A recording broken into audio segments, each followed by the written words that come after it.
amazing day it is to be alive. We gotta rejoice. We gotta rejoice. We gotta be glad. I hope you are. I know you are. I'm super pumped, and I've had a difficult morning. I'm behind. That's okay, because, it's PaleocratDiaries. Ow! Kaiser Standard Time, straight up. I don't even know if there is a such thing as late. Not when your boy's in town. Not when your boy's in town. And I'm in town right now, Friday. It is July 1st. Happy First Friday, by the way. Happy First Friday. I hope you're super psyched. It's another day that the Lord has made, and it's another opportunity, in fact, for us to do what we always do, taking a knee for Christ the King, rocking it out, day and night, giving it all we've got, every single thought, every single word, every single deed, completely conformed to that divine constitution of the visible church, and that's under attack. That's under attack, and not just, by the way, not just from those on the outside. We're going to talk about them because we're talking nihilism, okay? We're talking nihilism, but also from the inside. Also from the inside. Getting in debates, man. I was in a debate yesterday with somebody I respected, and I'm looking at it and saying, dude, you got to submit straight up, son, and it's time we ain't playing around no more. Come on now. We got to rock this because it's serious business. So what do? We resolve deep inside, pounding that chest like King Kong and saying, never give up, keep on smiling, and remember, we too, one day, shall die. So what are we gonna do? We gotta dream bigger thoughts. It's easy in a way. It can be difficult because we're surrounded by the chaos, the nihilism that's creeping, crouching at the door like a demon. And it's tough. But Christ is King right now, all power in heaven and on earth, and we can trust that bride. So take a knee and submit. I gotta tell you, it's an awesome ride. It's totally true. It's an awesome ride. I hope you love being Catholic, by the way, and I hope you love being pumped up about this show. Speaking of people who are pumped up, we'll talk about them in a minute. Okay, we'll talk about them in just a moment, showing the live chat. But first, before we even move on, because I started late in part because I send my kids to Sacred Heart. That's why I do the show. Okay, if you want to support the show, you can just know right now. Well, no. Let me take this back. It used to be that 100% of the money that I make goes towards my kids' tuition. But we've decided to make a commitment here, right? We've heard the call. We've heard the outcry. We've heard the call, and we're recognizing it, okay? And that is that we've made the decision to start paying certain people who work with this program, and we've already started. We had a very small budget, but we went forward with it, and we said, that's what we're going to do. That's what we're going to do. And so we have, and we're beginning that program. Oh, let me get some of this stuff out of here, man. 30% of my computer. Are you serious right now? Are you serious right now? But the thing is, sitting there and saying, we have to commit to this. We want to make this an institution. We want to make it a real thing. It has to transcend the Kaiser. It does. It has to transcend me because the topics transcend. In fact, that's what we're talking about all the time. We're talking about transcendental arguments. We're talking about those values and those ideas that are transgenerational, the arc of history as a whole, because we're talking first things, last things, and everything in between. But if you would like to support the show, and if you'd like to support my kids' continued education at Sacred Heart, then you know what it's going toward. It's an open book all the time. You can find that, of course, at patreon.com/PaleocratDiaries. One of the people we're paying is somebody who's going to be overseeing the Patreon, because your boy can't stand it. And I don't even like going there, man. I'm always afraid. I'm like, I don't want to post stuff and end up getting in trouble. I've already got, they came at me over the first thing I did. The first thing I ever did was a promotional that said, if you're the first patron or whatever, that you'd be able to get a book. It's a dude, by the way, it was a dude over, what is it, Australia? Something like that. It was a lot of money. I'll put it that way. I didn't realize it was going to be that much money. It was worth it, though. It was an investment, and that's what we're doing here. So if you'd like to support the show, make sure, of course, patreon.com/PaleocratDiaries, or you can, of course, contribute by way of the SAINTMAKER, and you're going to learn a little bit about that here in a second. I just want to tell you, I got the new summer edition. It's the same thing, right? Keeping the same track. The way it breaks down your weeks, the way it breaks down your months, the way that it provides you with descriptions for the new and the old calendar. So it doesn't matter. You go to the Novus Ordo, you go to the traditional Latin Mass, you're going to be right on track the entire time. And at the end of the day, having your examination of conscience, absolutely powerful. Even those things alone, grounding you in that way, major time transition in my life as the leader of an apostolate. Just an amazing thing. And it's been awesome, by the way, the growth of the apostolate. If you're not part of the Wolfpack chat, it's a Telegram live chat. It's awesome. Yesterday, we streamed a couple films. We watched them together. One of them was funny. One of them was about Hitchens and Douglas Wilson. It's called Collision. And so we were able to watch and talk about those things a little bit.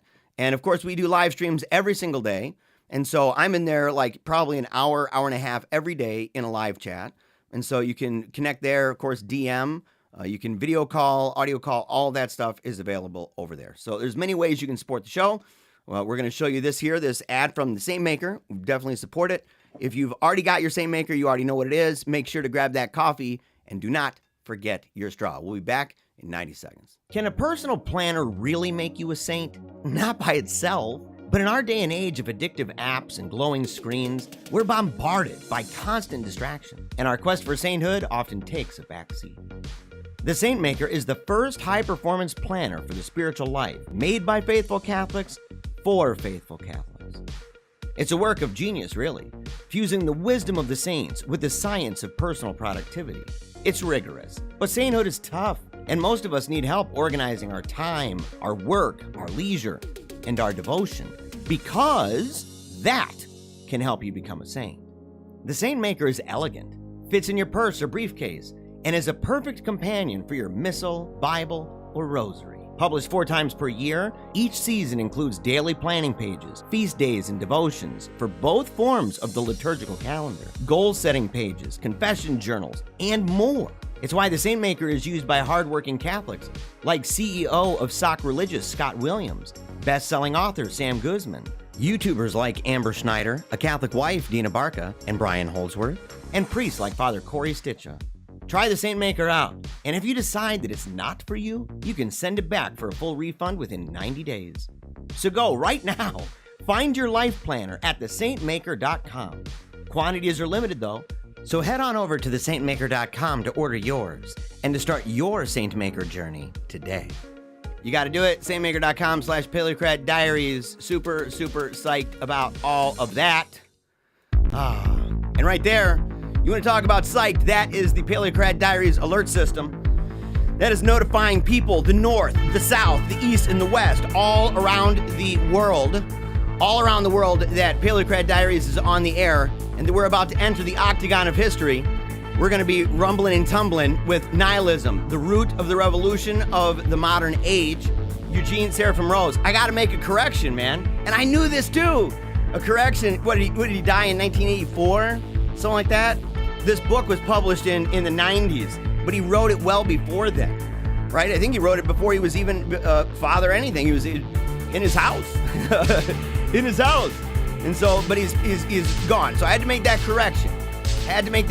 But right now, I hope that you are already on the ball. You're like, I don't even need to hear the call, Kaiser. I know exactly what we've got to do. We've got to go and we've got to get those carrier pigeons. Straight up, we vetted them. They do not lie. They're not dirty, rotten scoundrels. These are the good carrier pigeons. And they are letting everybody know, right, that there's no more shame. There is no more fear. We cannot afford that right now. You can't. We've lived for a long time afraid to ruffle feathers all over the place, afraid to just be ourselves, robustly, offensively Catholic. Not anymore. All of our friends, all of our family, classmates and coworkers, all of them must know. And an easy way to do it, grab that xylophone, grab the guitar, grab the drums and the shofar, grab the didgeridoo and that super long, ridiculous horn that those guys on top of the mountain in Ricola commercials are constantly blowing. Grab whatever you've got. I don't care if you're playing spoon. Let the world know you mean business and that you're giving all of your gifts and all of your talents with everything you've got, every single moment of every single day. Because that's what we do here.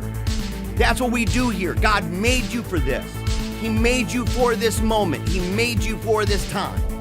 And you've got to give it what you've got. Dream bigger thoughts. Never give up. Keep on smiling because you're going to die. You're going to die, but you're alive right now. And you have true vitality because it comes through the Lord, the Holy Ghost within. Powerful, guarded by prayer, fueled by prayer, in fact. That's why we howl at the sun.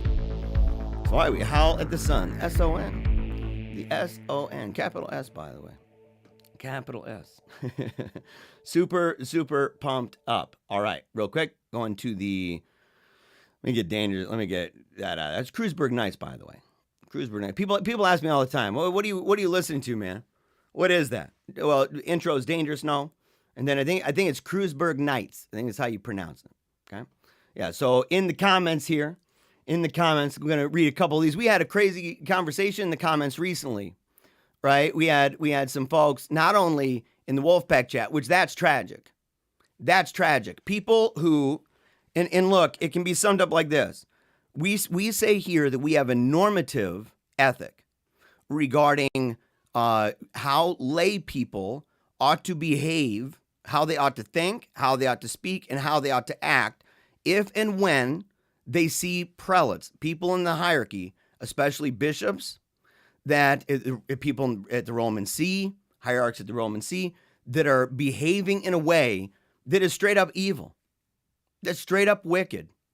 Okay, and it's unless you're closing your eyes, it's all around. You can see it. It's palpable, in fact. You can feel it creeping all around, crouching at your door. Maybe it's in your church. It's all around you. You can just go online and see it all the time. Okay, but how then should we behave? For a very long time, people who've tried to make change in the church have been winging it. They have. They're purely reactionary. They see something, they get upset about it, they lash out about it, they slay prelates with the sword of their words, they audaciously judge those above them, and they do it in mass mediums, on mass mediums. And that is absolutely repugnant. It's repulsive. And we're not playing no more with that because the magisterium has talked about this issue. It has talked about what to do. And you can go back, Pope St. Gregory the Great. You can go back, Pope Leo the 13th. I do it all the time. And it talks about what to do, and it gives us examples. It not only says how we're different, the lay people, and how we ought to be admonished differently because we're not leveled. It's a weird thing that so many of the reactionaries, that they treat it as if it's all leveled, that we're just all on a level. We're not. There's a divine constitution of the visible church, and we must obey it because no man can change it. We have to completely conform our thoughts, our words, and our deeds to that constitution. And as lay people, it's limiting. And we should, in fact, we should embrace that and recognize that in doing those things, in doing the things that we've been admonished to do, that we've been told we can, can't, must, and mustn't do, to rejoice in that because it's the wisdom of God. And it's specifically for times where we're dealing with prelates who do evil things. In other words, times just like these. Exactly 100% just like these. We're putting it together. I'm actually putting together a primer. I'm working on a primer. I'm reading through alternative views, right, regarding true disobedience to the church. I am.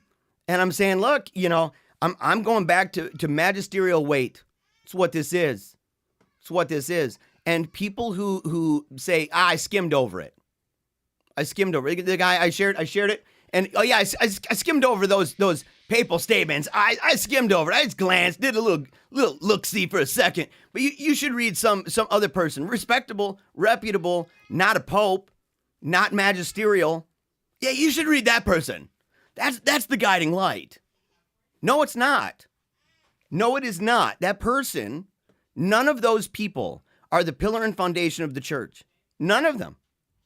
Or pillar and foundation of truth. None of them are the entities, right? Specifically, most potently, that the Holy Ghost assures to lead into all truth and to preserve. We don't say the act of faith because some dude, some lay theologian, no matter how respectable, is mega super dope and super smart, and he writes really cool and I like him. I trust all these and all the other truths that the Catholic Church teaches because there's this one guy that's really dope and he wrote some cool books and like he was, he had some ideas. No way, man. No way. We got to do the right thing. And it's weird because people, whenever you propose this idea, they all of a sudden they turn into this weird thing where they're like, oh, you're just trying to close your eyes to the truth. You're trying to like tell people not to ever say anything ever. There's a difference between false prudence and false pride or false zeal. Okay? We're not here with false prudence, acting like I don't want to ruffle feathers. I tell people all the time, no more fear, no more shame. All your friends, all your family, your classmates, and your coworkers. Every show. Why do you think we're talking about enthusiasm? These are people, they're not paying attention. They're not paying attention, and they're not seeing the dramatic changes in people's lives that happen through this apostolate. And what I mean by that is way bigger than your boy here.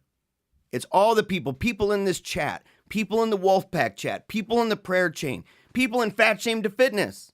In fact, right here, go up here, look at this. Taking a knee for Christ the King, Kevin. Right? God bless the Wolfpack. God bless the Fat Shame. Thank you, Kaiser. Yeah. These people mean business. These people are excited. You see these wolf symbols? They're excited, man. They're not just excited for the idea. It's a bigger thing. It's like it's a symbol. It points to something bigger. And what is it? True, robust, obedient, holistic in the sense of embracing all things in order to restore all things in Christ the King, Catholicism. And with gladness. Trusting that if we obey the admonitions of the popes and the magisterium on how to behave in tumultuous times, just like the ones we're in, that we will be blessed. Unlike those who think that they have an excuse to be disobedient, that they have an excuse to disobey and violate the admonitions of saintly popes and say, oh, I'm allowed to slay with the sword of my word. I'm allowed to audaciously set myself in opposition. And they think God's going to bless that? He's spitting on it. Why do you think they're beautiful failures, by the way? I'm saying it to their faces. You're beautiful failures because you're disobedient and you disregard the magisterium. That's why you fail. You will continue to fail, and you will exacerbate the problem, which makes it harder for us. You better be glad that we're so glad, because we can handle this. We can handle your failures and pick up where you've left off. We do it all the time because people who act that way, they're sedevacantist making factories. They're producing schism left and right. And we're not tolerating it anymore. I'm not, no way. I'm telling people straight to their faces. Lay people act in certain ways, saying, nah, don't think about it, home. Don't think about it, home slice. All right, let's see here. Sorry for that long rant. I don't really apologize, you know that. not about that. Yeah. Let's see. Yeah, he wrote it before he became a monk. Yes. Where was he living? San Francisco? There's an introduction in the book, and I wanted to go through it, and I didn't. I should have.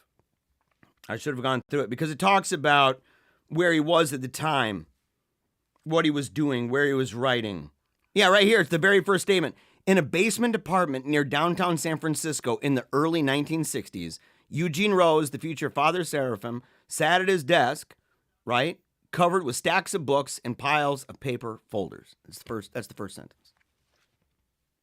See, we're talking old school, right? We're talking old school. And this would be him in the year I was born. Look at this. Here, let me go ahead and get this on the screen. That's him in the year I was born, 1978. It was a golden year. Golden year, right? Night Fever was the song that was bumping number 1 across the country when I was born. It seems to make a lot of sense, right? Anybody who's familiar with that song, you'd know why I'm saying that. You'd know why. You're like, oh yeah, that definitely makes sense. His mom was probably jamming out to that. I was dancing to that beat. I was dancing to the beat in the womb as I'm coming out. I was all pumped. All psyched, ready to rock. Now let's see here. Moose bellowing. All right, I sent out pages and faxes, enslaved by truth. Yeah, so he's got his pages and faxes. That's what he's doing. He's sending it out left and right, right? Martin Luther is such a naughty little boy, married a nun. Yeah, of course. Let's see. Yeah, people send him, pigeons, everything else. Let's see. Good to see birdception being called out. It's true, man. Yeah, it's a great animal uprising of 2020. It hasn't been addressed in a couple years, but we've got our eyes on it all the time. If you're unfamiliar with that, that is something that is deep investigation into the new animal order that is arising in modern times. It was talked about extensively on my show. We were leading the charge on that. Okay, we were seeing all of the symbolisms, all the symbolism. We were seeing. I had a piece of fuzz on my chin. Yeah, don't go back and look at that. Don't go back and look at that. Let's see. Christina says, "I appreciate that you're addressing this." Yes. Yeah, and Brick says, I agree, there is a way to have an opinion or to be concerned without being disobedient. And it's one of these things, like I hear people sometimes, there's a guy, I like the guy. And he said, well, we can only guess what certain popes would say about the modern situation that we're in. We don't have to imagine because he wrote about it. Yeah, because when we say we can only imagine, that's kind of revealing that we allow ourselves a lot of wiggle room to fill in the blanks. And and you say, well, what's the normative ethic? What's underlying your situational ethic? What is that? So, or are you just reacting situation to situation? Really, the normative ethic is autonomy. That's what it is. It's autonomy. Autonomous reason, autonomous decision-making, autonomous ethics that says, I can make up my own. This is totally legit. And there's always an escape hatch. It's either the crisis or look at this wicked bad guy or Vatican II or the Novus Ordo. It's always something. There's always an escape hatch. And there's always a big fat all the time. We're putting it down. Andrew said, I lost 20 pounds after being fat shamed by my 8-year-old. Nothing like a good healthy dose of shame. Bro, I've lost some serious weight. I don't know how much, but I'm fitting into clothes I haven't worn in years. All right, moving on. Very glad for all of you. Very glad for all of you. All right, let's see. Oh, I gotta switch out. Gotta switch out the old glasses here. Let's see. There we go. I think these are the ones. Oh no, these might not be. I might have the wrong glasses in here. Oh no, there they are. There they are. I was like, oh no, they're the same kind. I get them at the VA, and so I actually have to go back in because I got to get new ones. Yeah. Let's see. And again, just as a reminder, if you'd like to be part of a conversation that rocks with a bunch of really cool people, then you got to go in the description below and you got to check it out. Okay. Let's see. All right. You know what? I'm taking them off today. I'm taking them off today. I'm technically supposed to have bifocals, so it doesn't really matter. I really use them to read the screen. It's okay. So we've talked so far, right? We had our first episode was introduction, the question of truth. In chapter 2, we've broken this down into 4 parts. The stages of the nihilistic dialectic. Okay, the first one was liberalism. The second one was realism with a focus on scientism. And the third one here is vitalism. Okay. The chief intellectual impetus of the vitalist movement has been a reaction against the eclipse of higher realities in the realist simplification of the world. Okay, so the realists have dropped everything down. They've made it so that the scientific crowd, that everything's just natural, everything's just material, it's all imminent, it's all right here, right now. And the vitalist is like, look, we've got to somehow bring back life, somehow bring back transcendence, something that is separate, right? Something that is in fact spiritual, something that is transcendental, archetypal. This granted, we must, on the other hand, acknowledge the absolute failure of vitalism on this level, lacking sufficient foundation in or even awareness of Christian truth. Those who have applied themselves to the correction of the radical defects of realism have generally invented remedies for them which have not been merely powerless, but positively harmful. Remedies which are actually symptoms of a more advanced stage of the disease they were intended to heal. Sometimes the cure is worse than the disease. We know this, right? Let's see here. Oh, a little too far. A little too far. Trying to make this better here because I'm. There we go. There we go. There we go. So, but basic idea, right? It's trying to react to something, and it is a reaction. We've talked about how these schools of thought actually disagree with each other on many things, and how the appearance of them, to most people just watching debates flesh themselves out, they'll have debates with each other. These different schools of thought and the schools within the schools of thought.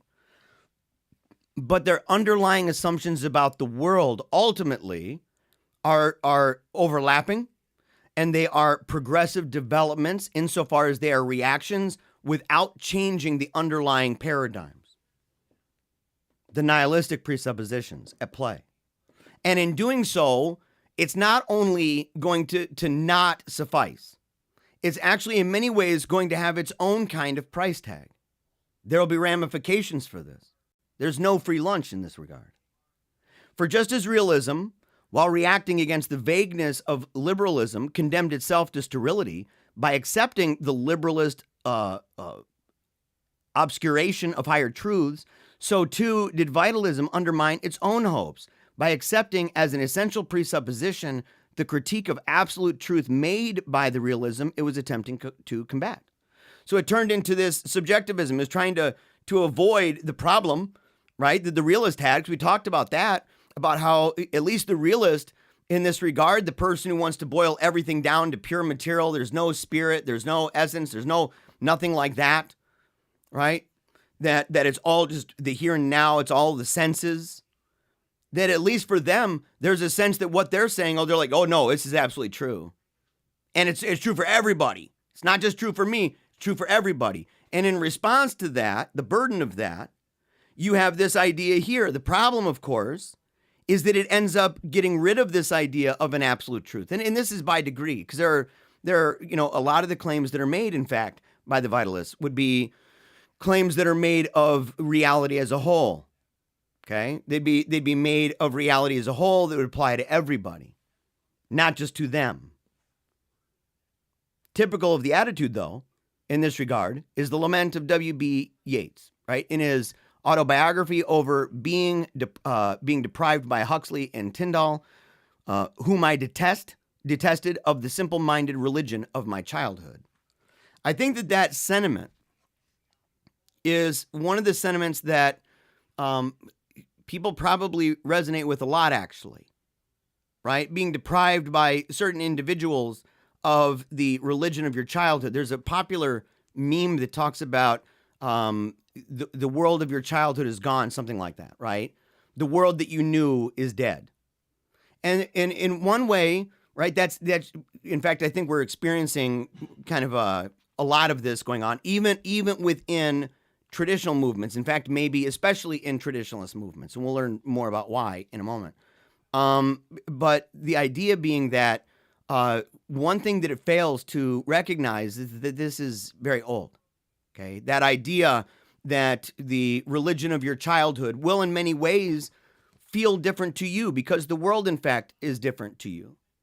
There are certain things that my kids, for example, will never fully appreciate, things that I did as a kid, because the social imaginary, the reality of my world at the time and the things that we, within the social imaginary of our time, they were different.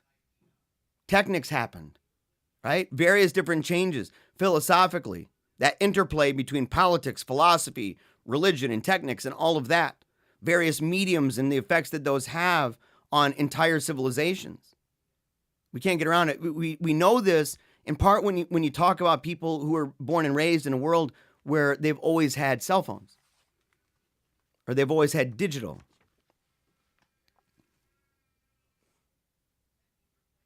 And by the way, Belloc talks about this, Hilaire Belloc talks about it in The Four Men.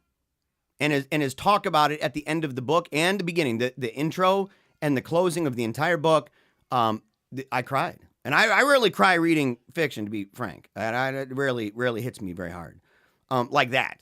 But I wept because it resonated with me. I understood that. To go back to a home that you grew up in and to get there and to see all new buildings all around and to walk inside and it feels different. It smells different. It's not your mom's cooking anymore. The walls have been painted. The shell might be the same, but certain things are knocked out. But the house is still there. From a distance, it looks the same. And you try to get down and say, how do I connect with those things that last longer than a home or a feeling growing up? You sat on the ground, looked out at the sun. There's no form of vitalism that is not naturalistic. None whose entire program does not begin and end in this world. None whose approach to any other world is anything but a parody. There's no question then of finding in vitalism a return to Christian or any other truths. But many critics have noted the pseudo-religious character of many of these belief systems, including Marxism, right? In vitalism, the question of pseudo-religion becomes much more serious. Here, a quite understandable lament over the loss of spiritual values becomes father, on the one hand, to subjective fantasies, and sometimes to actual Satanism. And you go, yeah, the lament, and it's a quite understandable feeling, that feeling of loss. If you want to know more about what that is, that feeling, maybe it's something that you felt yourself, right? Not so much in your head. We have a billion examples of what that means. But the feeling you get in that world, and even maybe of yourself. Remember, if you're old enough to remember what you were like as a believer in the 90s, does it feel different today? Not just in the head, because we can point to different changes that have been made, maybe even in, if you were Protestant, denominations that you were affiliated with back in the day that have changed dramatically on major issues. Diversophilia, tolerance tyranny, right? The covering your face thing, the ninja costume. They've changed, but the feeling you get. And so what does it do? You've lost it. It's gone, and you're looking at the institutions, and you're going, it's not what I used to feel. It's not what I used to think. I remember what it used to be like. The member berries. The member berries are real. And they're not, it's quite understandable, in fact, that we lament over that, over the loss of those things. It's what drives so many of the movements, including this show, to recover these things, but not in a way that's LARP. They're not just going to transport a medieval system into modern times. And if you want to know why, Secular Age, the series, it's an excellent series, by the way. It's an excellent book, too. A rootless eclecticism that draws ideas from every civilization and every age finds a totally arbitrary connection between these misunderstood fragments and its own debased conceptions. Pseudo-spirituality and pseudo-traditionalism, one or both, are integral elements of many vitalist systems. We must be cautious then in examining the claims of those who would restore a spiritual meaning of life, and especially of those who fancy themselves allies or adherents of Christianity. This is a huge point, by the way. It's a huge point. Because you have to sit there and think to yourself and say, look, with people now, and this came up a lot with Jordan Peterson, and I wish the best for him. You have to be able to give him credit where it's due and say, look at how he's made progress. Look at the way that ideas have changed. Look at the way that his ideas have changed over time. But so many people, the intellectual dark web, for example, the way that traditionalism, it kind of blends with folks who, to be really honest, are esoteric to the extreme, mixing in all sorts of voodoo nonsense into their belief structure and saying, yeah, but they oppose certain structures, these realist structures. The SJWs, they oppose the SJWs, therefore It's got to be more nuanced than that. It has to be more nuanced than that. Spiritualist errors are far more dangerous than mere materialism. That's like saying, I'd rather have an open and honest enemy than a fake friend. At least I know who I'm dealing with, right? Most of what passes for spirituality today is, in fact, a new spirituality, a cancer born of nihilism that attaches itself to healthy organisms to destroy them from within. And actually, I put some of these things together here, talking about the idea of vitalism, right? He defines it later in his terms, but using definitions even from online. A belief that starts from the premise that, quote, living organisms are fundamentally different from non-living entities because they contain some non-physical element or are governed by different principles than are inanimate things. It's where we get ideas like the life force, the energy, the spark, which some compare or identify with the soul. Has a long history of medical philosophies. Many traditional healing practices posited that disease results from some imbalance in vital forces. I want you to think, this is something I got to work on, right? About my shows in general. When I did the Enthusiasm series, it wasn't just to poke shots at, people breathing in each other's mouths and stuff for the Holy Ghost when they're predicting the end times and stuff, right? That was obviously ridiculous. Or the people who run through the streets naked and in court they call themselves the naked truth. I mean, that's obviously ridiculous. But it was really about trying to understand how those things helped to create so much of the modern world in a way that if we really reflect on ourselves, those same temperaments and tendencies, and at times some of those elements of those belief systems have made their way into our practice and into our faith as individuals. As individuals, apart from magisterium. We don't have the negative charism, right?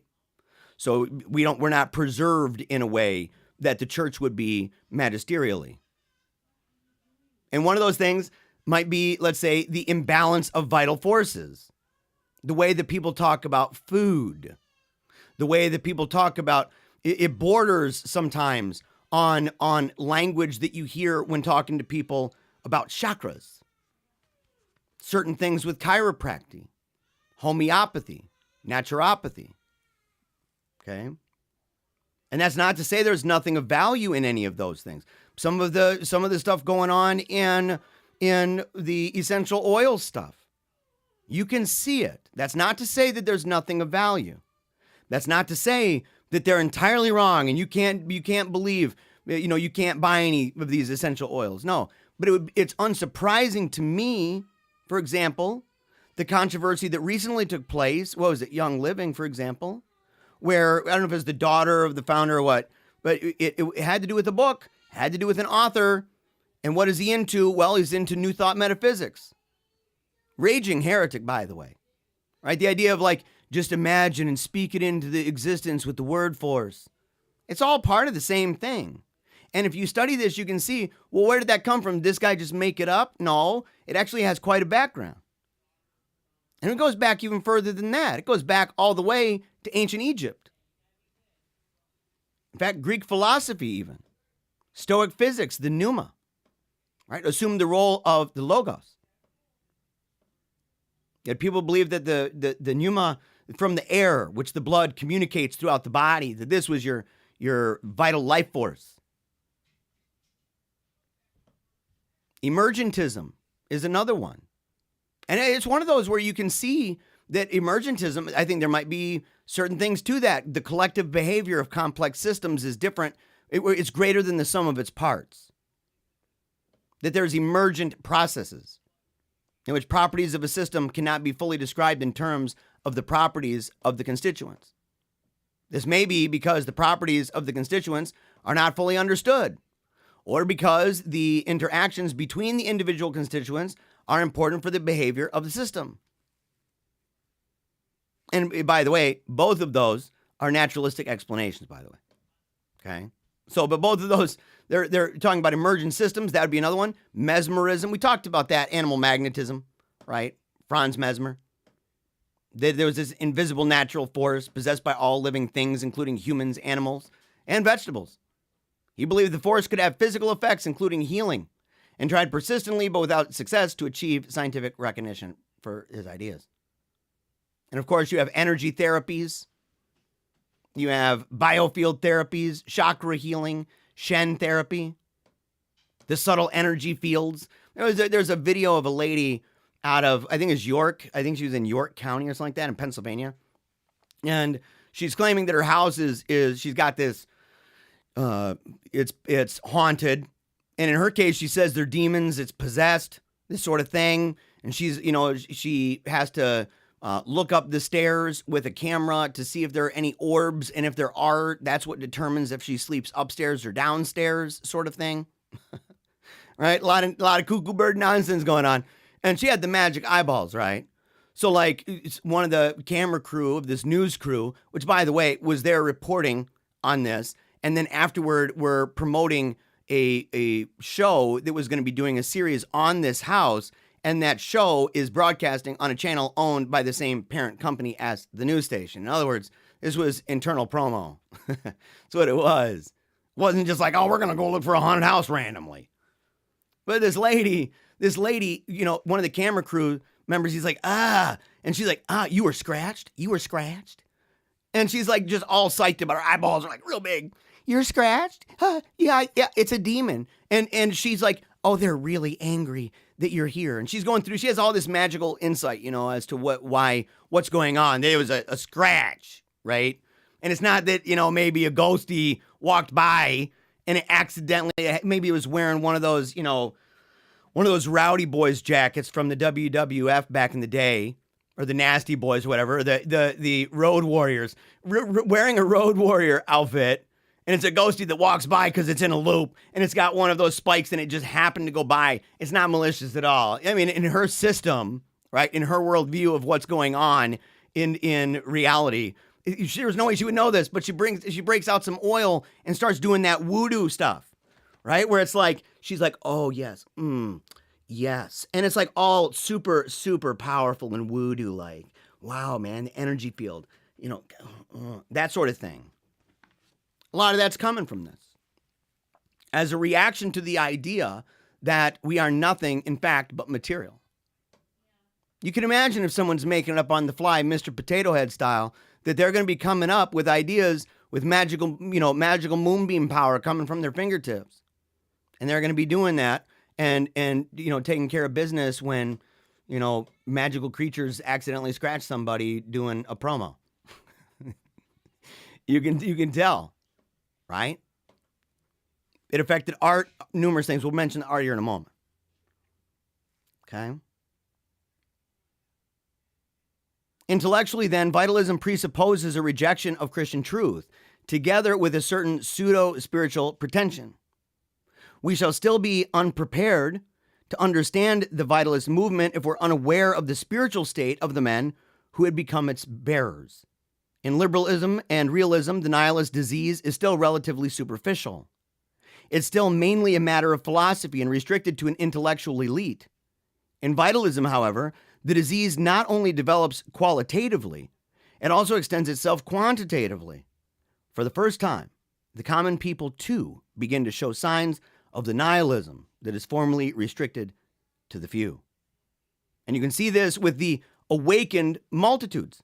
Yeah, super woke people. They've been woke by the super dupe terrible simplifiers. The people who say, oh, this is easy. Yeah, don't think it's complex. The world's not that complex. Everything's super basic and easy. It's really simple.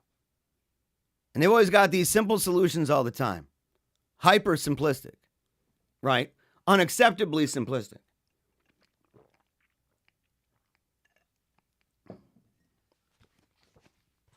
Yeah.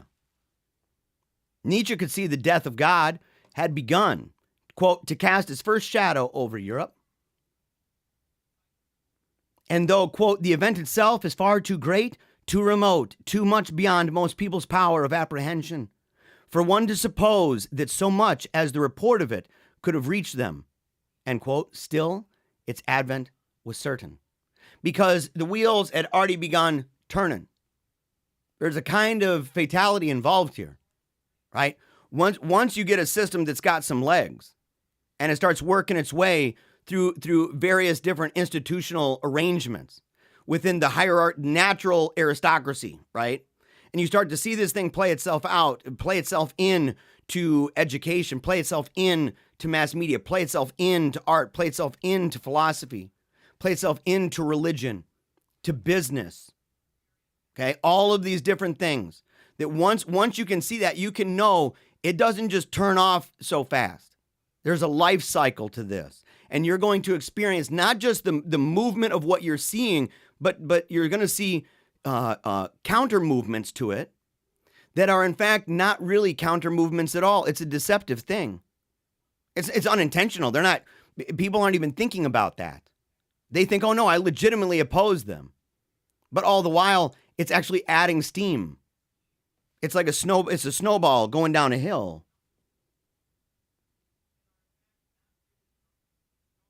The Christian truth which liberalism is undermined and realism attacked is no mere philosophical truth, but the truth of life and salvation. And once there begins to gain ground among the multitudes who have been nourished by that truth, the conviction that it is no longer credible, the result will be no more urbane skepticism like that with which a few liberals console themselves, but a spiritual catastrophe of enormous dimensions, of whose effect will make itself felt in every area of human life and thought. I think that this is something, as I said, in secular age, that a lot of reactionaries don't appreciate regarding our current crisis, regarding the tumult that we experience around the world, even within individual churches around the world, dioceses around the world, within families, within schools, within all of this, to truly appreciate it, to recognize the slow roll of this, to recognize the buildup over time, and instead to try to pinpoint it on one specific thing like a magic bullet theory, some hypodermic needle that, oh, well, it was perfectly fine, a utopia, a golden age, and all of a sudden this happened, and next thing we know, it was really bad, and everything just went to hell in a handbasket. That's fake. That's totally phony. To find a substitute for the God who was dead in their hearts, this restlessness has been the chief psychological impetus. It's raw material, as it were, ready to be shaped after the pattern of the intellectual presuppositions we have just examined, by craftsmen inspired by the latest current of the spirit of the age. So they're wanting to be modern men. They're into the ghost. They've been baptized by the unholy spirit. And now they're messengers. They're apostles of that. The presence of this component in most vitalist phenomena, talking about the restlessness of it, is the reason why they, as opposed to the seeming sanity of liberalism and realism, present symptoms not merely of intellectual deviation, but of spiritual and psychological disorientation as well. I love that he brings this up. I think it's genius, actually, to bring up the restlessness. And it's important for us, isn't it? That our hearts don't find rest until they find their rest in God, until they find their place within the God who made them, that they pursue the God who saved them, who made them, who died for them. Before passing on to a consideration of the more formal manifestations of vitalism in philosophy and art, take a closer look at some of the common manifestations of this inarticulate restlessness that underlies them all. So he says, we're going to talk about the more formal stuff here in a second, but let's look at the common. It exists today, for the first time in history, on a scale so vast as to be almost universal. Normal remedies, the remedies of common sense, seem to have no effect whatever upon it. And if anything, they seem to encourage it. Right? It has exactly paralleled that of the extension of modern unbelief. So as you see this thing rise, as you see the restlessness rise in the world, in that same way, you are seeing the rise of unbelief. Unsurprising, we're back to St. Augustine. I'm dead serious. Like, this is so old school. so that if one is not the cause of the other, they're both at least parallel manifestations of one and the same process. You have various regimes, right? Talking about Mustachio guy, right? And the political systems that are aligned with that were the most skillful in exploiting popular restlessness and utilizing it for their own purposes. But it's the strange fact, strange to anyone who does not understand the character of the age, that this restlessness has not been quieted by the defeat of its principal exploiters, but has rather increased in intensity since then. And strangest of all, especially in countries most advanced in the democratic and liberal ideologies and most blessed with worldly prosperity, and in backward countries in direct proportion to their own progress toward these goals. Marxism can't pacify it. Liberalism can't pacify it. Prosperity cannot pacify it. In fact, in many ways, it seems to fuel it. But yet those are the answers. It's like more of the same. It'll work. Just give it more time. Let's make it more expansive. Crank it up. I mean, it's like treating democracy. It's like treating democracy, right? Like, you're sitting there and you're like, give me the paddles. You're like, it's not working. And you just turn it into a monster in front of your face. Turn it into a zombie. And you're like, more energy. And you give it like that. And you're like, come on, crank it all the way.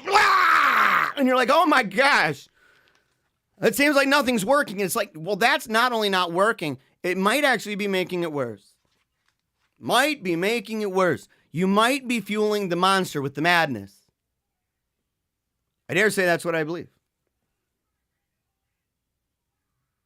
Perhaps the most striking manifestation of the popular unrest has been in crime, and particularly juvenile crime. Crime in most previous ages has been a localized phenomenon, had apparent and comprehensible causes in the human passion of greed, lust, envy, jealousy, and the like.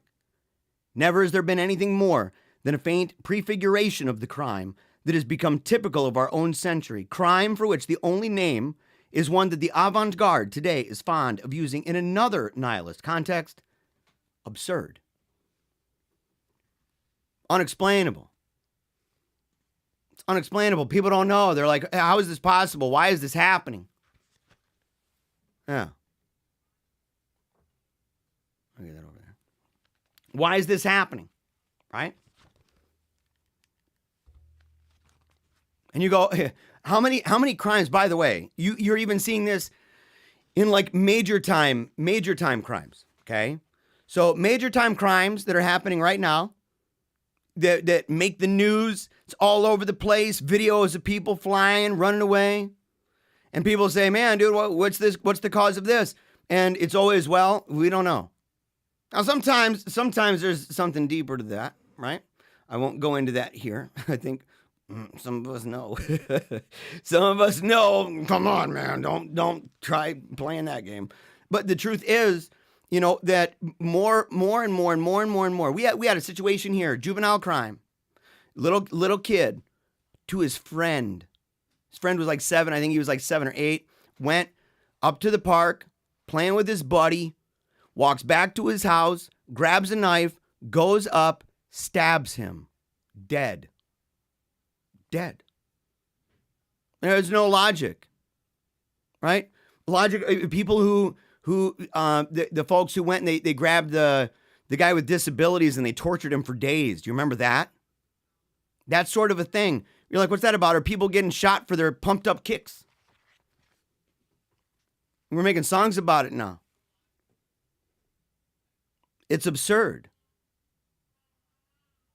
When questioned, those apprehended for such crimes explain their behavior in the same way. It was an impulse. It was an urge that drove them.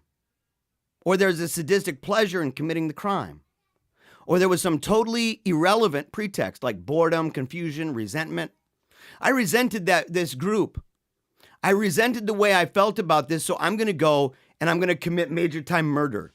I was bored. I just figured I'd just go, on a raping spree.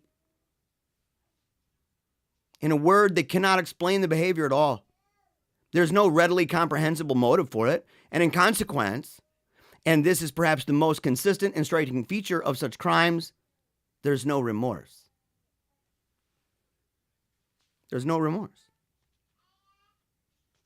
And at that point, you know, I think you're dealing with seared consciences, right? I mean, in the cycle of nihilism, right, and the way that this thing, the lifespan that it has, the way that it rolls itself out and builds up over time, there's got to be phases and stages, because it's so psychological, so much of this, phases and stages that where the conscience is just kicking against the goads. And then it reaches a place where it's just done. No longer a remorse. We're just talking a bunch of atoms smashing into each other. We didn't ask to come here. We came out of nothing. We're going to nothing. We could be obliterated by a meteorite at any moment, and you make up your own subjective meaning, and you want me to respect that? Why? You're just atoms. You're just stardust. I mean, that's kind of cool, but give me a break.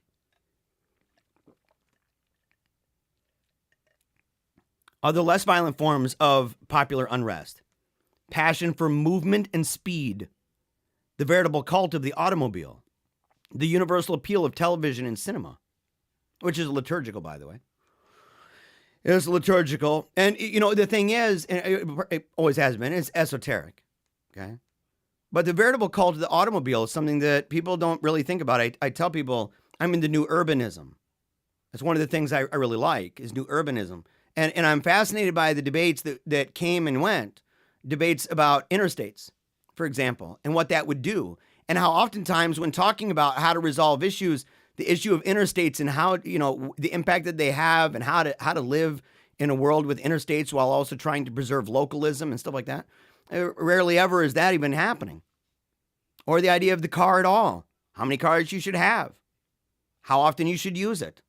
When and why. Both by their eclectic and exciting subject matter and by the hypnotic effect of the media themselves. The increasingly primitive and savage character of popular music, the cult of physical prowess in sport and the morbid worship of youth, the prevalence of and general permissiveness toward sexual promiscuity, the disrespect for authority fostered by a popular attitude that sees no value but the immediate and dynamic, and leads the most idealistic of youth into demonstrations against repressive laws and institutions. And that's true on the left and the right. It is. It's true on the left and on the right. It's a horseshoe, right? Rather than looking at it like a spectrum with, you know, a hard left and a hard right, think of it like a horseshoe. And the right and the left ends of that are actually closer than you think. And they tend to arise around the same time for many of the same reasons and engage in many of the same things, but for different reasons, for different goals. But the underlying assumptions are the same. And I just, in light of what I said earlier on the show, just listen to this again. The disrespect for authority, fostered by a popular attitude that sees no values but the immediate and dynamic, and leads the most idealistic of youth into demonstrations against repressive laws and institutions. In such phenomena, activity is clearly an escape from boredom, from meaninglessness, and most profoundly from the emptiness that takes possession of the heart that has abandoned God. And I wrote in the margins, I said, let's see here, yeah. So every once in a while, I'll write in the margins here. Let's see if I can get it up a little bit more. There you go. So right over there, and it says, boredom, absurdity, escape, etc., rooted in a malaise of our secular age. Music, art, sports, video games, TV and movies, travel, crime. In politics, forms of vitalism have been cults of activism and violence, cult of blood and soil. In modern art, it's similar reaction among lifeless academic realism. So in art, right? In art, you have this lifeless realism that's happening, and there is a legitimate desire to change this. Actually, this is from, let me see, did I get this from Okay. Let's see. Europeana. Vitalism was a trend in Scandinavian and German art around the turn of the 20th century, which focused on health, beauty, and sporting activity.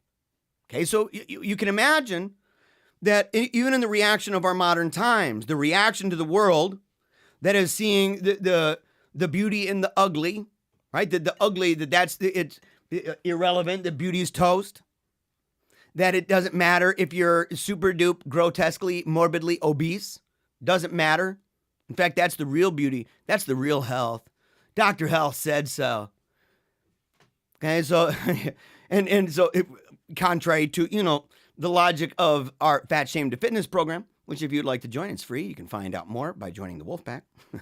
Connect with me. Email me. Say you want to join. You'll get it. You can join over 50 people who are doing it right now, losing weight and feeling great. And eating what they want. There's no supplements or anything. It's good. It's awesome. That's why I'm looking look at this. Look at this line. That's what that's about.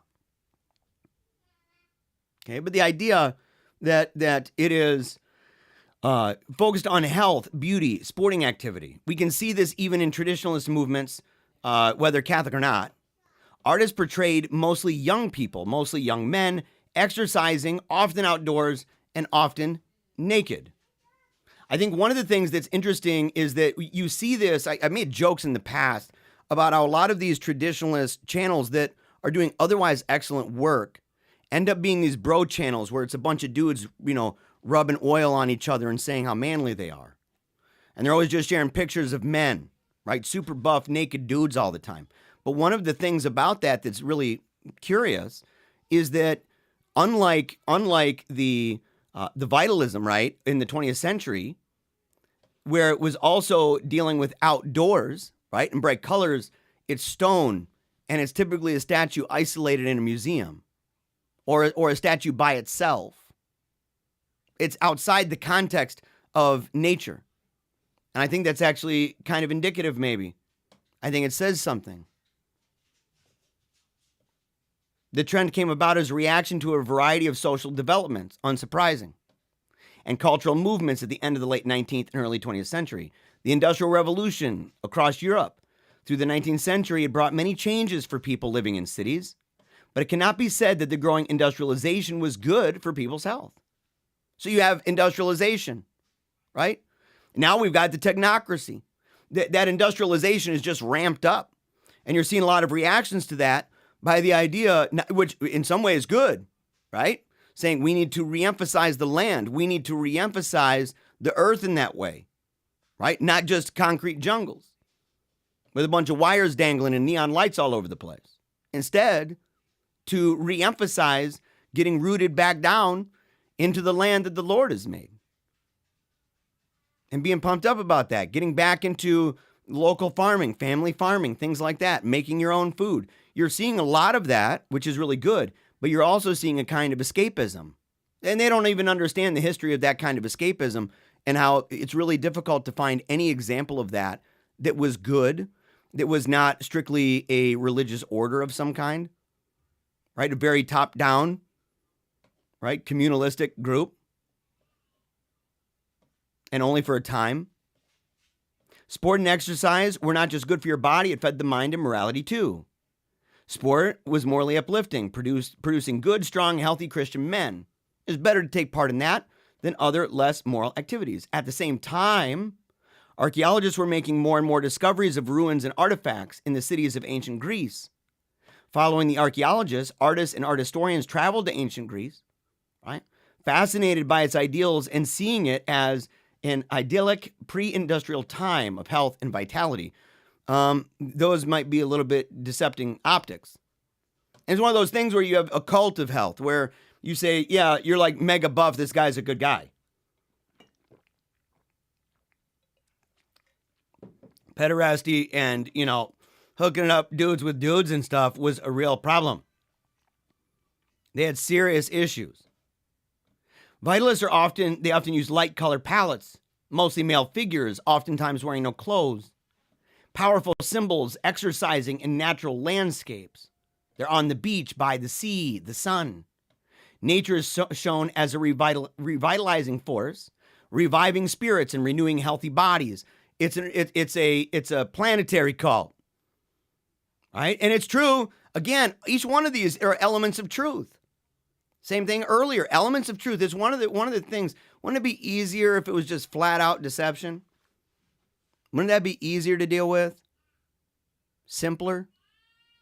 Instead, to recognize valuable contributions and saying, yeah, that's a nice colored palette you've got. Those male figures are, in fact, looking like they're taking care of themselves. They've got some self-discipline. And then you're like, oh, it's really homoerotic. There are some things in their life that they definitely do not have self-discipline in. They need to take a knee for Christ the King and go visit that confession box. Yeah, major time homoerotic undertones. Major time. And I think that you see that in worlds where a bunch of dudes praising a bunch of dudes, bashing a bunch of women, and not making babies. Not making babies. They're bashing women. There's no, hey man, women are just so stupid. I don't need to deal with any of them. Yeah, forget them, dude. I don't need that. I got a bunch of you guys. And I'm like, dude, if some dude told me that, I don't need to go out and find a woman. I got you, bro. I'd be like, no. You need to go out like right now. You need to go out right now and you need to find a chick, stat.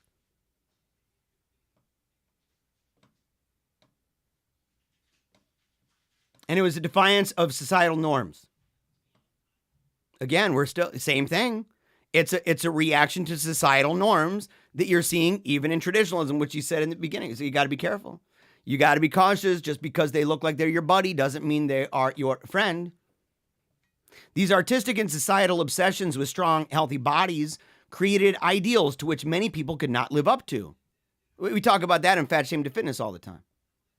We talk about the binge guilt purge cycle that's crushed so many people, resulting in enormous amounts of fatness, crazy obesity. And that might be one of the reasons for real that dudes, are really struggling in the world. It's true. Because they're grotesquely obese. Such ways of thinking combined with racist ideologies about the kinds of bodies that were acceptable, particularly in the 1930s, as the ideals of vitalism were seized upon by various movements across Europe, which of course led to the cult of activism and violence and the cult of blood and soil. And some of that was in reaction to some serious crazy junk that was going on. You should watch documentaries. I know it was a Canadian channel that did a documentary talking about Berlin, right before the old mustache man rolled in. You want to talk about straight up wicked depravity, homie? Holy cow! Holy cow! It's similar reaction against lifeless academic realism, right? Including things like modern art. Continual experimentation has been the rule. A constant search for new forms and techniques. Inspiration has been found above all in the savage, the primitive, and the spontaneity. So saying that is the ideal. The artist, according to the vitalist myth, is a creator, a genius. He's inspired. In his art, realism is transformed by vision. It's a sign of a prophecy of a spiritual awakening. The artist, in short, is a magician. It's not truth. It's subjective feeling that reigns. Or my truth. This is like my truth, what I'm totally sensing. Even if, by the way, even if it's nothing. Even if it's like the most absurd, nonsensical thing in the universe, it's like, oh no, you got to respect it. That's the view of an oracle.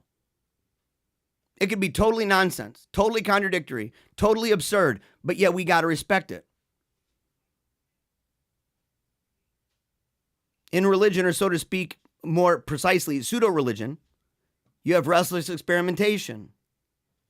I want to say, you see a similar thing, this interplay between art and religion. In fact, if you have read the most recent letter from Pope Francis, I encourage you to do so. Right? I was delighted. I read it yesterday. I was delighted about it, and going through it and seeing how many times he talks about art. How many times he talks about art and our faith and the liturgy and the warnings in both directions, as always, the rocks of shipwreck in both directions.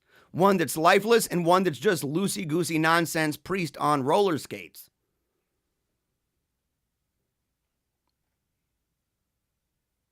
But in religion, we've seen experimentation off the charts. Sects whose deity is a vague, immanent force, new thought, positive thinking, whose concern is to harness and utilize this force, as it were if it was a kind of electricity, occultism, spiritism, Eastern wisdom, the powers, the presences, right? You've got the ascended masters. And if you want to know more about those, I do an entire, you can see the series. I do stuff about apologetics.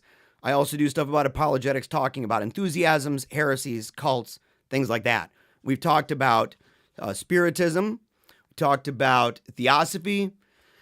Okay, we talked about New Thought metaphysics, the New Age. We had multiple episodes on New Age. All those words, the history of it, how it came into America, the first, America meets the New Age, and it's in the title, so you can see it. The catalog, the full catalog of my work, a playlist with all of them, you can go ahead and you can access that in the description below. And we're working on folders, by the way, playlists. So you'll be able to have ones just about specific topics, just about specific groups, just about specific disciplines. It's going to be cool. There's an attempt to fabricate a pseudo-pagan cult of nature, and especially of its most primary and basic elements, the earth, the body, and sex. Zarathustra is a powerful prophet of this cult. And there's the attempt in most kinds of existentialism and even personalism, most kinds, to turn religion into no more than a personal encounter with other men, and sometimes with a vaguely conceived God. So you can say, it depends on what your existentialism is. It depends on what your personalism is. But if it boils it down to strictly being, almost exclusively, it's just a matter of encounter. That's all it is. That's a humanistic cult. It lacks defining markers, characteristics, and qualities of traditional religion. Or you have the pathological atheistic existentialism to make religion of rebellion and frenzied self-worship. Oh, big time. Or even that's a phase. Even that's a phase, and maybe that's the next part, talking about the nihilism of destruction. Right? The nihilism of destruction. That once you get to that phase, you're just destroying. You got it. That's the next phase of it. I think we could see elements of this phase in the nihilism of destruction that we're experiencing right now. That you have this decline of civilizational models. You've got that flashpoint where different models are intersecting. They've grown big enough. They become political entities in and of themselves in their own right. And one of those is all about the deconstruction of all the traditional modes and institutions and the like. He wants to bring in that brave new world. All of these vitalist manifestations of the religious impulse share in common a hostility to any stable or unchanging doctrine or institution, and a paramount concern with the pursuit of the immediate values of this life: experience, awareness, ecstasy. We have delineated the most striking features of vitalism, but we have yet to define the term itself and expose its nihilistic character. Liberalism, as we've seen, undermined truth by indifference to it, retaining, however, the prestige of its name. And realism attacked it in the name of a lesser partial truth, vitalism, as opposed to both of these, has no relation to truth whatever.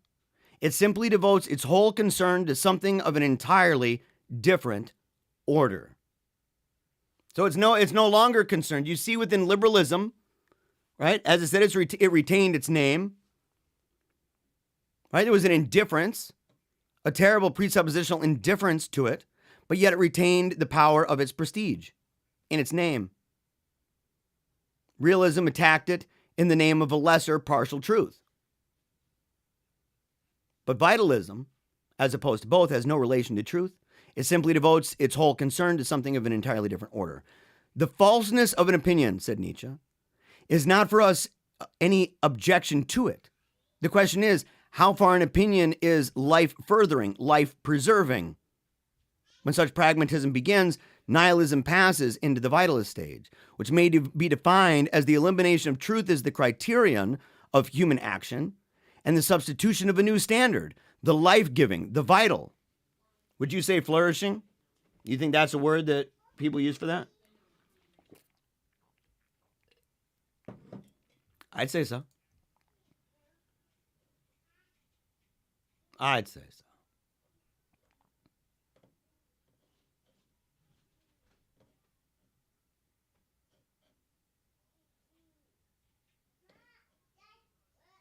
And by the way, somebody in the Sussy Bakachan.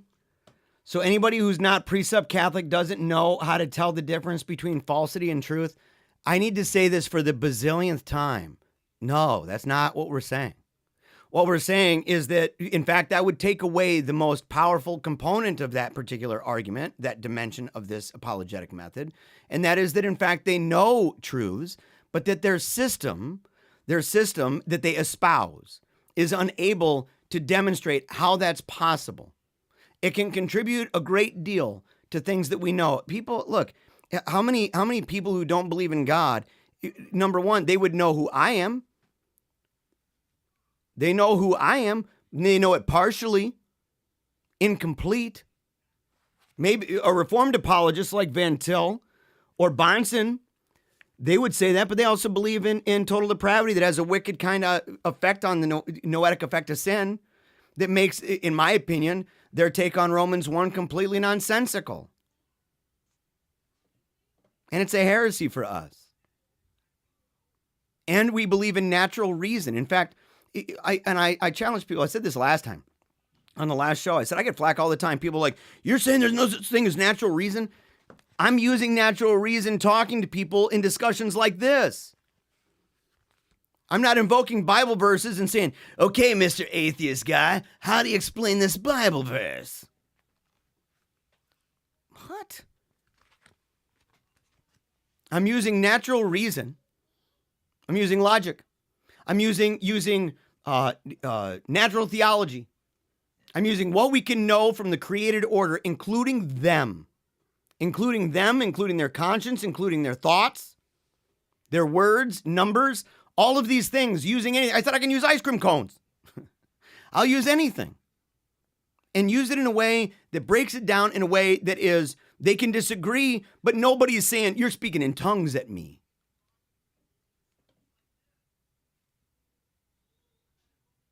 Yes, people can know numerous things. I told people in the last episode that they should go and watch, or they should familiarize atheist people. I said, you should familiarize yourself with the work of Jonathan Haidt, Douglas Sloan Wilson, and E.O. Wilson on superstructures and free rider dilemmas. Group selection, stuff like that. I think there's a great, enormous number of things that people can learn from those who are outside the faith. That are, I think, because we are able to know things. It's not about whether or not we are able to know something. It is, does our worldview account for how that is possible, for the intelligibility of that? And if it doesn't, what's going on? We do that with morals, right? So a lot of classical theists, they'll bring this up about morals. And they'll say, well, if you don't have God, where do you get your morality from? How do you have this universal, objective, normative ethic by which to declare not just your opinion on good and bad, but, something that would apply to everybody? And they do that sort of a thing, and they realize that without that, that's toast. That doesn't mean the person's not doing good things. Maybe they saved a cat recently from getting hit by a car. Maybe they took care of their kids or kissed their wife goodnight and told her she was pretty. Maybe they are grandma's making pumpkin pie, or even better, sweet potato pie for the grandkids. Not leaving their kids in the poo-poo diapers. Doing things philanthropic. Going and sacrificing their life for somebody. Jumping in front of a bullet. All of these different things. It's not about can they do that. That, in fact, is the strength of the argument, because they are, in fact, doing those things, and they are, in fact, making those judgments. But I digress. I hope it's one of those things. You're gonna get it forever. Thank you for watching, by the way.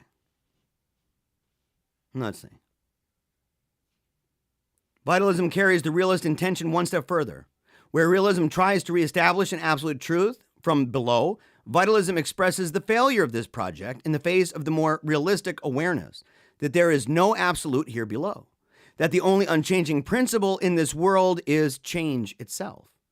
Realism reduces the supernatural to the natural, the revealed to the rational, truth to objectivity. Vitalism goes further and reduces everything to subjective experience and sensation. In the vitalist view of things, the mind has no more place to rest. Everything is swallowed up in movement and action. The logic of unbelief leads inexorably to the abyss. He who will not turn to the truth must follow error to its end. So does humanism too. After having contracted the realist infection, succumbed to the vitalist germ. The question of truth, if it is raised at all, is more and more forced into the background and replaced by subjective criteria. And this is the big one: integrity, authenticity, individuality. Is it remarkable that he wrote this so long ago? Isn't it? Isn't it remarkable? Have you seen and experienced these phases? Are you old enough? Have you seen these things play out? Is it like secular age, where you're reading this and you're seeing the description of how these things played out and saying, oh my gosh, I cannot believe. I can't believe the understanding of the description and the analysis of the development of these things. I can see them. I can pinpoint those. I can show examples of how that was kind of a weird idea and then it became prominent and that led to something else.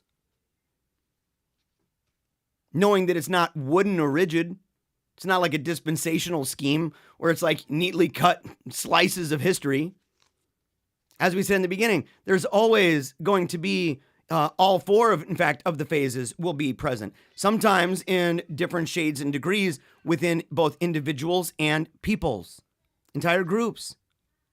But the drive for integrity, the drive for authenticity, the drive for individuality, and to re-emphasize those things is also a reaction of the one and the many, that it had been brought down into this naturalism, this realism that made everything there's a oneness, a strong oneness at play. Whereas this was a reaction saying, look, we've lost our individuality. Getting back to the authenticity, in fact, of the individual, the integrity of the individual. And all of these things, by the way, they're good in and of themselves in and of themselves, if I can even say that. These things, they can be good in different contexts, right? You can say, yeah, are you against individualism? No, I'm quite an individual, in fact. I'm dancing to the beat of a different drum in Catholic media. Anyone who watches the show knows. Do I like authenticity? You better believe it. It's one of the reasons I won't ever play fake and tell you anything that I don't personally believe. And I see it, believe me. I see it, you'd be shocked. You'd be shocked how many people. On the other hand, integrity. I had a guy recently, he messaged me and just said, thank you for your honesty, man. Because he's in the wolf pack too. So he sees me outside of this show, right? Just in normal life, right? He sees me in the chat and everything else. And he just wanted to thank me for it. And I said, dude, it beats a persona or a brand. You get lost in that. We had a long conversation about that, talking about the YouTuber named Morgs. I treat him as a good example, him and Jim Carrey, both. Examples of what this means. So yes, integrity, authenticity, individuality, but replacing the criteria. Such an approach is an open invitation to obscurantism, not to mention charlatanry. So you're going to have a bunch of charlatans. It's totally true. Totally true. It becomes ever more difficult in the contemporary intellectual climate to engage in rational discussion with vitalist apologists. If one, for example, inquires into the meaning of a contemporary work of art, He will be told that it has no meaning, that it's pure art, that it can only be felt, and that if the critic does not feel it properly, he has no right to comment on it. The attempt to introduce any standard of criticism, even of the most elementary and technical sort, is countered by the claim that old standards cannot be applied to the new art, that they're static, dogmatic, or simply out of date, and that art today can be judged only in terms of its success in fulfilling its own unique intentions. If the critic sees a morbid or an inhuman intent behind a work of art, the apology is that it is an acute reflection of the spirit of the age. And it's implied that a man is naive if he believes that art should be more than that. The latter argument is, of course, the favorite one of every avant-garde today, whether literary, philosophical, or religious. For men weary of truth, it's enough that a thing is, and that it is new and exciting. Yeah. Serious problemos. Have you dealt with that, by the way? Have you dealt with that? Have you seen that sort of thing? Oh, are you serious? Sussy said natural theology over precept. The two are together. You do not do natural theology without presuppositions, you weirdo. I hope that you're just not understanding that. I hope that you're just literally confused. Because you sound very confused. And rather than debate, look, I don't know what you're doing here about this. I mean, have we talked before, Sussy? Have we ever talked before? But if you don't know something and you're talking to somebody who's reading through books, who has an apostle and is talking about the history of apologetics, St. Irenaeus, St. Francis de Sales, and all that stuff, right? Talking about St. John of Damascus, talking about Aquinas, Augustine, my main man, Bonaventure, St. Bonaventure, and talking about those things, and talking against monocle man, the idea of intellectual autonomy, right, in this way, and just showing the balance of can we just make it so that any system at all can make sense of the intelligibility of truth? Not that they're doing truth, not that they don't know, not that unbelievers, and think about how stupid this is for real. I mean, do you honest to goodness really believe that anyone like me would say that an unbeliever saying 1 + 1 = 2, that I'm going to look at them and go, nope, you're wrong. You have no knowledge of that. That's kind of dumb. I mean, that's like, just think before just doing that.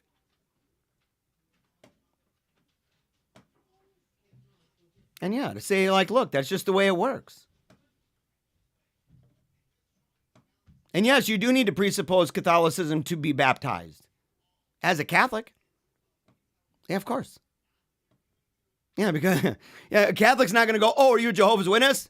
Oh, are you an atheist and you want to get baptized? And say, do you believe in the Trinity? No way. Well, no, I'm not baptizing you. Unless it's covenantal with your children. And in that regard, you're already, and by the way, presupposing, we're talking a conceptual framework, by the way. We don't want a super chat here. If YouTube takes 50%, by the way. YouTube takes an enormous amount. If people would like to support the show and they'd like to do that, the easiest way, you can either go PayPal. I think that's in the description below. Our PayPal, as well as we have a Patreon. But if people would like one-time donations, stuff like that. And if you would like to address me specifically, and I'm willing to stay on a little longer today for questions. If people would like to address me specifically, then they can put in at Meaning of Catholic, and that will notify me. And I already answered your question, so Plato had no knowledge. I already answered that. That is ridiculous. In fact, I answered it twice. I answered it once saying that, no, we do natural theology. We talk to people all the time. The strength of the position in the argument I make is not that they can know nothing, but that their espoused worldview regarding metaphysics and epistemology and the like cannot account for or justify those things that in fact they know. In the same way, and this is, if you're a Catholic, you should understand this. Maybe you're not. In the same way that if you are talking to a person and you're a classical theist using natural theology, and you're just strictly you're not mentioning presuppositions. This in fact is what they're doing here, but it is a presuppositional argument in a way that they're saying, if an atheist says, yeah, God was evil for doing that. He was evil for the flood, or he was evil for requiring, that he would allow his son to die on a cross like that. That would be how it played out, or demand that there would be a sacrifice of animals. That's evil. And the classical apologist will ask them and say, well, if you don't have God, how do you account for a normative, objective, universal ethic that applies to everyone at all times, all places? And how would you know if it's ever changed? How would you know? On what basis can you salvage that from your worldview if it lacks God? That doesn't say that they're not doing good things. Again, let me just stress that. I don't know any classical person, I know zero of them, that would say that argument means that because they can't account for it, they don't do it. If they weren't doing it, why would they need to account for it? Do better. And no, it does not lead to an infinite regress, because a presupposition is an ultimate. Otherwise, you're not using logic, sussy. Try harder. Seriously, do better in your life. If logic, and I'm sorry for the distraction. It's the last thing I'll say, because I'm not going to be dragged along by the hair of somebody in the chat. Give me a break.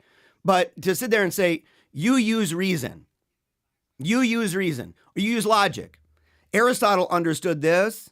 This is old school, okay? Think about it. This is real tough. This is real big. You have logic, and you say, okay, how do you prove it? An infinite regress. So an infinite number of reasons, right? I use it because this. Well, why? Because this. Why? Because this. Why? Because that. Why? Because that. But at least you're not circular, but you don't ever answer the question. You're actually begging the question infinitely. On the other hand, you can answer it and then loop back to logic itself. That would make it circular. Okay? And it'd be like, well, then what'd you waste the time even talking about this, right? It's just circular. Another way would be fideism. They would say, oh, I don't have to explain it. I just believe, and that's all it is. Or you use the impossibility of the contrary and say, can we even talk if we don't presuppose the law of non-contradiction? You wouldn't even be talking to me.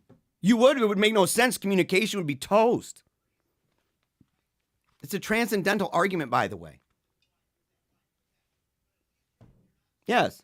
So, by the way, use logic and argue in another way other than how Aristotle and all the West is known. The West has understood this from the beginning. From the beginning of philosophy in the West, we have understood this. If you say, I need a system without infinite regress, it's self-affirming. Presuppositions are that way because nothing can be before that, because that would be your presupposition.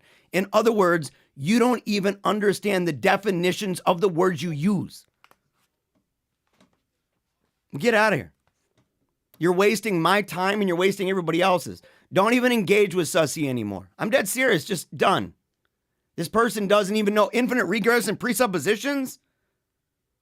There has to be a first thing, or else, you're stuck in that. And is it a phony thing that you've just arbitrarily chosen that that's your standard? What a joke. That means nobody else needs to believe in it. You've arbitrarily chosen it. That's so stupid. It really is stupid.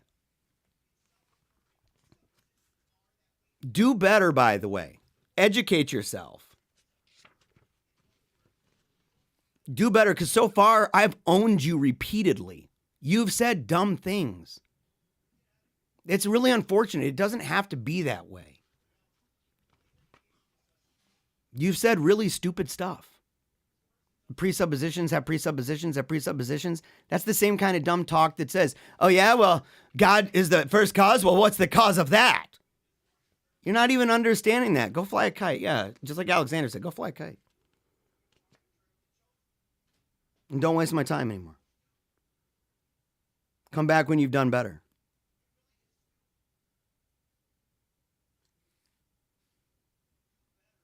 Let's see here. So they're weary of truth. But what is equally clear is that they are trying to say something. Everything man does has a meaning. Every serious artist and thinker is trying to communicate something in his work. If it be proclaimed there is no meaning, or that there is only the desire to express the spirit of the age, or that there's no desire to communicate at all, why, these too are meanings, and very ominous ones. In other words, you can't get around that.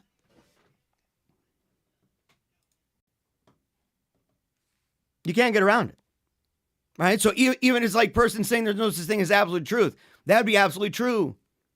And if it's not, then you're left at this place where you've just opened the door to absolute truth. It's why it's the same logic that Bonaventure uses on why belief in God is indubitable. But perhaps most revealing of the infection of humanism by vitalism is the strange axiom, romantic and skeptical at the same time, that the love of truth is never ending because it can never be fulfilled. That the whole of life is a constant search for something there is no hope of finding. You want to know who believed that? Christopher Hitchens. He said it. He said as much in his debate or in the movie Collision. The constant pursuit of truth. But yet, if somebody came and told him that they had the truth, he wouldn't believe it. It's really about the hunt. It's like the Valhalla epistemology, right? You wake up, you fight, you die, you end up going back, nurse your wounds, drink at night, wake up, fight, die. It's the circle of the snake eating itself.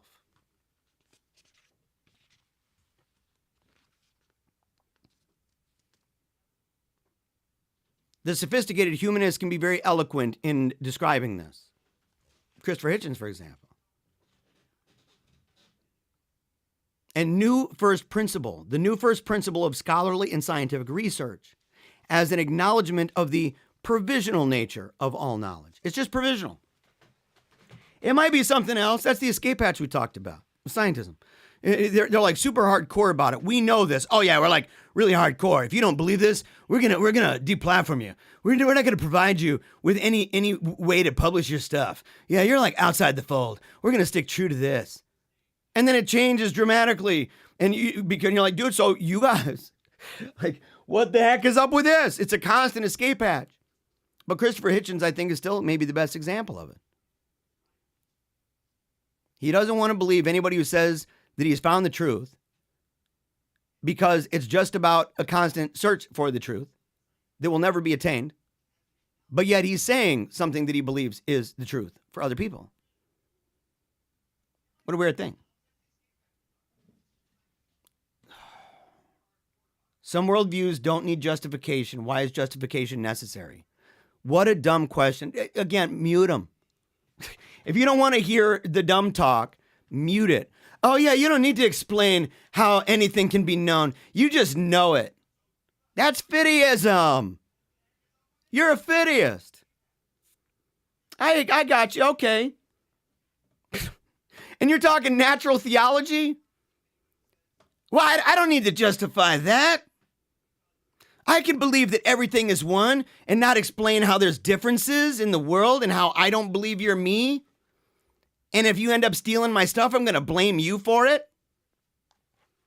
I don't need to explain. Why would you need to justify the law of non-contradiction? Why would you not just trust if I said that it's something that was totally contradictory, totally 100%? Why would you say, well, what, you can't say that? Why do I need to justify that to you? You're a nihilist. You're a nihilist.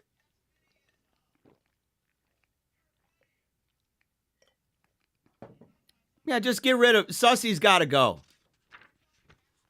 Well, if you want to keep Sussy in there, so Sussy can talk to you, but I'm done. It keeps people rolling, but I'm done with that cat. I can only deal with so much Clown World at one time. I'm talking about Clown World. I'm reacting to Clown World on there. What a clown. I hate being rude to people, but when you say something so bad and so dumb, like, it's hard not to just ridicule that. It's worthy of ridicule because it's ridiculous.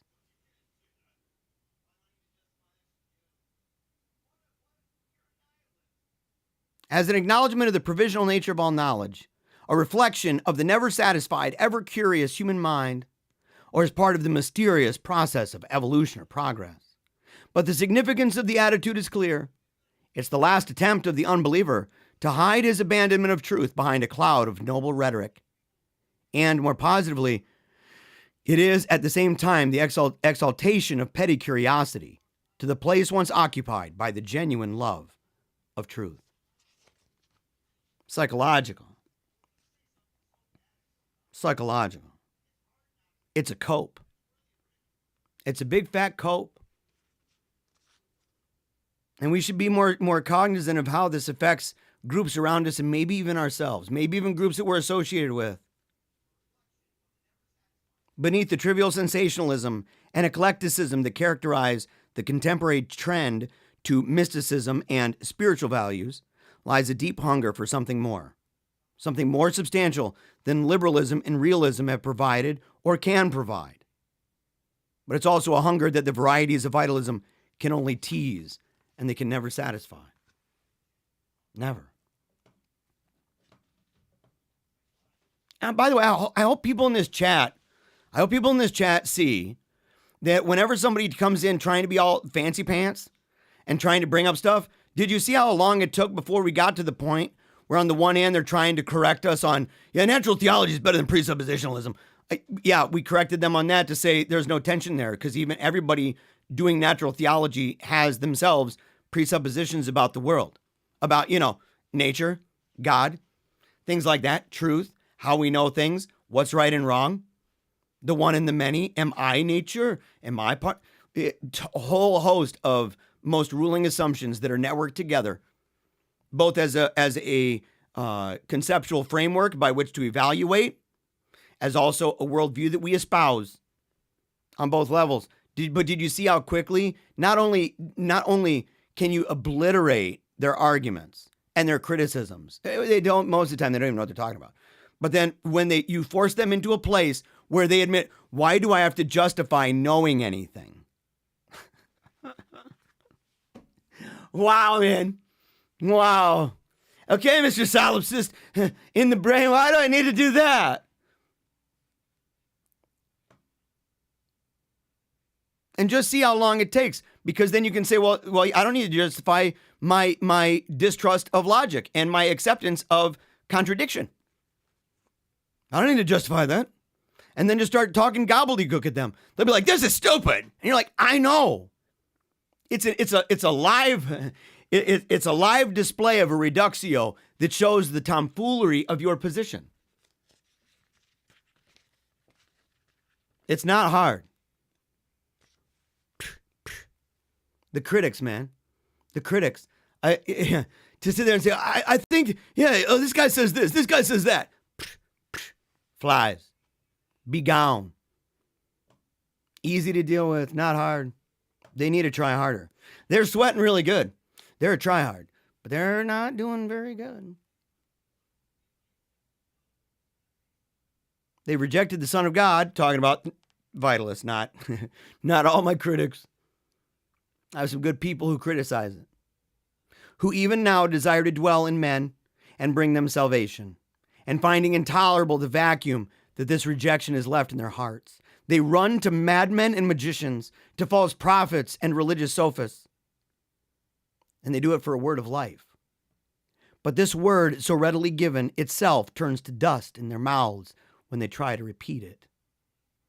Realism, in its rage for truth, destroys the truth. In the same way, vitalism, in its very quest for life, smells of death. Vitalism is the product, not of the freshness and life and immediacy its followers so desperately seek, precisely because they lack them, but of the corruption and unbelief that are but the last phase of a dying civilization they hate. One need be no partisan to see that it has overreacted. It's gone too far. That its antidote is an undeniable disease in itself. And it's more potent. It's a more potent injection of the same nihilist germ that in fact caused the disease. But beyond vitalism, there can be only one more definitive stage through which nihilism may pass. Only one more. In this particular series. And what is it? What is it? It's the nihilism of destruction. And that's going to be the topic of the next show. That's going to be the topic of the next show. So in the meantime, make sure to check out our Patreon, okay? If you love the show, if you benefit from the show, and you want to hook your brother up, right? As cheap as, you know, I'd say a box of chocolates, but those kind of run expensive now. You know? As cheap as a cup of coffee, as cheap as a Big Mac that maybe you shouldn't be eating.